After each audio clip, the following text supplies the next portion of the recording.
So that part's easy when you're shooting knockdown, but today what we're going to talk about is how to use our Easy Pro soft edge trowel to knock texture down right out of the bag. Anybody who's shot knockdown texture knows that you normally have to wait with a metal blade 10-15 minutes for it to get a little bit dry so that you're not knocking it all the way down. With our soft edge blade, you do not wait at all. You saw me, I just shot this, and watch this pattern.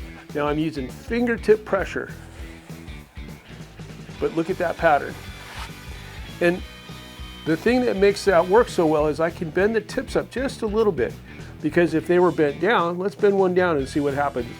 Like on a metal blade, when you do knockdown with a metal blade, see how I'm drawing a line over here? By just bending this up in the air, I get perfect texture that looks like that right out of the bag. If you go over to homedepot.com and you pick up one of our knockdown blades, send me a proof of purchase to the email listed here or down in the description or also in comments, and send us an address of where you're at, send us proof of purchase. I'm going to send you 2 Easy Pro texture bags on me for free, no shipping. I'm going to cover shipping as well.